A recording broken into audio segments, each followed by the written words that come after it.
I am a mom, as you mentioned, of two, and I grew up right here in South Florida. I was one of those people that really was just into any and everything. I never really liked the aspect that certain people, could only be in one classification or that you couldn't hang out with other people. I really loved just to hang out with everybody. I would like to go rollerblading and I would go surfing at the time, so we had the option. Unfortunately, though, I liked doing too much and all the things that most adults love in South Florida as an adult, I was doing as a teen. So by the time I was 14, it kind of caught up with me, and I was pretty heavy into drugs and alcohol, and I had dropped out of high school. So after a wild summer of just being held up at gunpoint and some banking check fraud, my dad thought it was a good idea that we get out of town for a few days. But unfortunately, I did not end up at my grandma's house or anywhere pleasant. I ended up in a military Christian cult facility for troubled teens. I ended up having to be there for over 5 years. And while I was there, they just inflicted upon us, besides corporal punishment, mental and physical torment beyond, you know, um, comparable measures, honestly. They would use ice baths, torment, calling people just horrible names and making them feel absolutely the lowest of the lows. They would hold girls down in ant piles. They would have guys moo at them and really just inflicted 24/7 their disgusting religious and sexist beliefs on us. Unfortunately, during this time, there was absolutely nothing to be seen or read but the Bible. And you don't even realize how much of a toll that takes on you as a person and as a human being to not have anything but somebody else's beliefs taught on you. Even one time, somebody quoted something from Shakespeare, and they were extremely tormented and punished for it. It just really taught me so many aspects, and you just think that sometimes you're the only one that thinks like this, unfortunately, when you've been endured this belief for so long. After getting out, unfortunately, after actually I endured cancer while I was there, which was pretty horrible, as you can imagine, as well. I was tormented even more physically and mentally for that, and for them not understanding or believing that I was sick. After finally getting out, I unfortunately fell victim to a wolf in sheep's clothing and ended up in another victim of an abusive situation. Thankfully, I had my son, but I realized after time that I was not only the person inflicting these horrible situations, but my son was not, everything I was doing and teaching him was being undone by my ex-husband. I sold all of our belongings and I started a new life for him and myself. And I taught him what true love really was. It was definitely not easy, and I went hungry a lot, and it was a very struggle. Thankfully, I was able to get full custody, and I changed my son's last name, and it's been incredible. Unfortunately, sometimes when you are struggling as a single mom or any parent, and you're trying to make it through life, and you're working hard, and you're working nonstop, it doesn't really give you a lot of time to reflect on yourself or trauma that you've been through. And sometimes after hearing for so long that it doesn't matter and that no one cares, you actually believe that. So I just continue trying to be the best mom ever, try to make ends meet, and raise my son to be the best person he could be. Thankfully, I was able to meet my partner, and things, were starting to have some enjoyment, and I was starting to, things were looking good. I had a good job. I'm a great mom. My son is doing great. And unfortunately, I was then diagnosed with Chiari malformation, which is a brain condition, and basically the bottom lobes of my brain were compressing against my spinal cord. After meeting with a few different neurosurgeons and hoping that one of them would say I didn't need surgery, that was not the case. I ended up having a brain decompression surgery and a spinal fusion, as well as then having to have 2 more spine surgeries. Thankfully, in between all that, I did have my daughter, which is my little miracle. So after doing all of that, and unfortunately enduring some stalking situation with my ex-husband, I was off social media for almost 5 years. So you can imagine I'm dealing with all of this, trying to be a great mom, and physically in a lot of pain, while staying away from any social media and handling this all on my own, which is pretty tough. But now my kids are both in school full time, and I have a lot to try to figure out. Unfortunately, physically, I can't do half the things I used to do. I can't really play sports. I can't really be as active as I want to do. So I feel really kind of lost. My partner encourages me to get, just at least get social media, maybe at least for my photography, just something to try to get out there and get over my fear of being out there or something happening to me. Unfortunately, when you spend almost 10 years, in captivity and enduring physical and mental torture and have PTSD, it is a lot harder than it sounds to just hop back out there and not be afraid of ever being taken again. But thankfully, inch by inch and by little steps, I worked my way in getting out there. Thankfully, one day I just happened to be scrolling on social media and there was a live feed. And this person was motivationally speaking. Her name is Alexa Carlin. I'm sure most of you have heard of her, does WEX, in Florida, it's a big deal.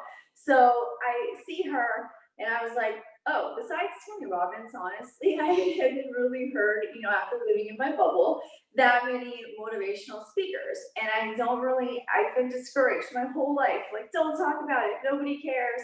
Nobody does this stuff. So to finally start getting out here and realizing like this is not the case. And she is at a live story sharing event. My mind is honestly blown because I'm like, what is a story sharing event? Like, what? People actually are encouraged to go do this? I have to do this. So I watched the feed. I was so excited. I reached out, and the next month I was up sharing my story for the first time ever. It has been honestly just an incredible journey over the past just couple of years, to take these steps to get out there. During that time, I've decided, found more of who I am. I've begun sharing my story, and it's not only to share what happened with myself, but to really help other people. What we went through as a teen is absolutely horrific and disgusting. What they beat people up for, honestly, was truly for trying to believe and be who they were as a human. And I thought for the longest time that was acceptable, that was allowed. I truly deserved to be punished and tortured for who I was as a person. That this was okay because adults did it, that our parents allowed this to happen. Sometimes you even think that it's even impossible for these things to be still happening, but unfortunately they are, and there are still lots of teens being tortured today. With that, I realized I had to put myself aside and really just get out there and try to share my story to help other people. And I came up with Meg's Law of Positivity, which is basically just, me and my, statement of really trying to help other people strive for a full life of positivity through, overcoming that mental trauma and the physical things that they've been through. Unfortunately, though, sometimes when you're just diving into such deep depths, like I said, the things that we went through mentally were extremely difficult.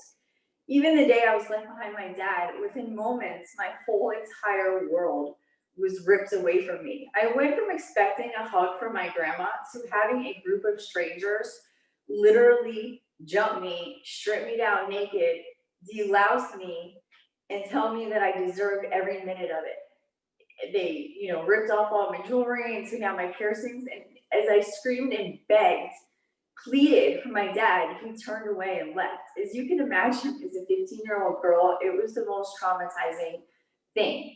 To dive back into these memories, as most people would say, who cares, get over it, forget about it. That's not what I think you should do. I think I have found this the most therapeutic, amazing thing. But with diving into these dark aspects and with having such physical limitations, I have tried to find other avenues that I can do to be me and to help brighten my day or to distract. And don't get me wrong, like most other people, they are able to play sports, or some people have a glass of wine, or whatever you're able to do, and those things are amazing. Unfortunately, I really try, it's really not trying. Unfortunately, I've had brain surgery. I have enough migraines as it is, so I don't really need any help. And I don't really want to dull what I've been through. I want to face it head on. I joke and say that I like to make trauma, my advantage, because honestly, I have found that just conquering it and going over it and facing it head on makes you just feel incredible and so strong. And I really just encourage other people to do the same thing. So I just have come up with little designs, and I have found just things that really make me feel amazing. I used to get my cars wrapped, and I love cars and things like that. So I was like, what are the options to do that vinyl, with canvas? So I have, I get little vinyl pieces and I cut them up, and it's really good for me, the physical therapy aspect, the cutting. And I love to just see, separate all the colors and to just be able to do these different things and show them and how they come together. And sometimes when you're working on so many different projects in life and you have things kind of in limbo, which we all know sometimes things can take years to happen, and you're plugging away and you're believing. But with art, it's just so incredible for me to see something, this blank canvas, and then to be able to see these finished pieces. It just feels so incredible, especially when there's just so much chaos in the world and just so much going on that we cannot control and have, no say over, or the bills and life and things that just weigh on us and cause us to feel so much stress and pressure, that when you can just step away from me to be able to create an art piece and to see it from nothing, or these little, square pieces of paint start from this and end up to this, it makes me feel so good. Or then I see it at Home Depot on this whole wall of color samples, and the aspect to be able to do that, it just feels really incredible. It takes me a very long time to be able to accomplish any little piece. It takes hours sometimes for cutting. I have to take breaks, and I get severe migraines. I have to put everything up at a high level, and everything is really structured towards me. But I really just encourage people that there are no physical limitations. You figure it out. And I really believe, just for the longest time, I was taught for so long that if you didn't have a degree in something, you weren't something. So it's like, oh, I guess I can't be an artist, or I can't be a photographer, I can't do any of these things because I didn't go to school for it. But then I finally realized, like, who cares? I'm not, the best at everything, but I really just get out there and I try, and honestly, I don't even know what I'm doing half the time, but I, try to watch videos, and I try to just think things that I like and that make me feel happy, and that I think will make other people happy and feel good. And I try to accomplish it. I love different collage things. I love working with vinyl and paint samples and glow in the dark stuff. And I just found just really anything that helps make people feel good and that just feels amazing. And as silly as it is, but it has really also helped me get out there and overcome my fear of talking to people, and my fear of PTSD and anxiety. And, last year when my daughter and I were selling Girl Scout cookies, thankfully there were a few different, tattoo shops that were willing for me to put my art in there. And, it's so amazing too, because then, it helps me interact even too more for Lauderdale. And it's really incredible that people see things, and you're just able to connect with different people. And then I'm like, oh, I meet new people, and just to feel that achievement of something that I did and came up with an idea and made happen after feeling so torn down, or that told for so long that art doesn't matter, or that who really needs this stuff, it's not important. And to know that you feel that it is, it's so beautiful to see this stuff, to not be allowed to see different colors, to be told that it's so purposeless, and that art doesn't matter.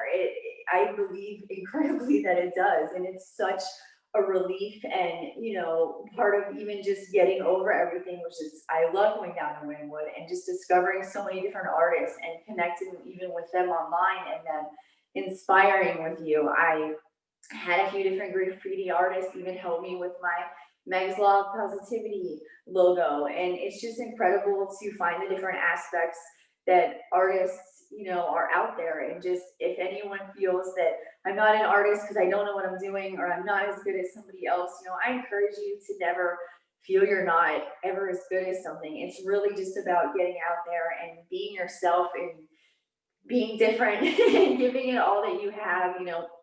I make mistakes, and I'm constantly, even sometimes when I'm doing with my work, I'm such a klutz. I knock over the resin all the time. I drop stuff in my work, but I just really try to just, keep going and accomplish it and be a good person and be a good mom and just show, my kids what it's like to have so many doors closed for you and realize that sometimes you just have to take those hinges off. You cannot sit there and expect everything to be perfect in your life. Things happen and you have to keep going and find different avenues. I feel, I'm who I am and a unique person, and I really just want other people to be themselves. So that's me. Amazing. Amazing. Thank you very much for sharing vulnerably and transparently with us. And you and I share something in common. You might not have known that Alexa's talk many years ago, one of them was my aha moment that inspired me to do a lot of these things as well. So we both share that in our love and appreciation for Enid and raw storytelling to create a platform for creatives like ourselves to share. So kudos to you there. I would like to open up to questions. I know we have some people on the Zoom and some people on the Facebook. So if you have a question, if you want to put it in the chat or unmute yourself. We had some comments on the Facebook page live stream from our gracious sponsor, Jody Tanner. She said, "No limitations is great advice." So kudos to you there. That was some good advice. And I have a question that just came up. What do you want people to think or feel from seeing your artwork? Really that everything is possible. I know I hear a lot like, oh my goodness, you've had brain surgery, like you look good, or that like, how is that possible? But that, that I don't know, when you see that, I don't know, I really, even the way it feels and looks, I just wanted to make you feel good, I guess. It's something so horrible, I feel like, to have another person just tear down all that you are inside and outside, and to feel like you're just so worthless.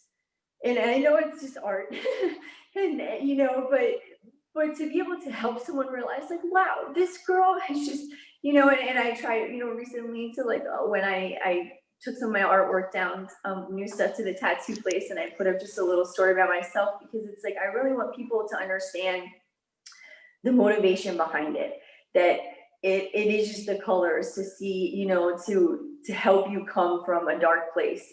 So many people, I feel like, struggle mentally or physically, and they are in that dark place, that I hope that they look at it and they see that this girl, she should be a meanie, she should be down, she should be dark, but instead she has found the light. And there's just something so incredible to me, like, how many times have we all seen rainbows? Like thousands, right? Like thousands, but yet we're all like, it's a rainbow. There is just something about that light, the light at the end of the tunnel, that bright light, that you just, the hope that makes you feel like, yes, I should keep going.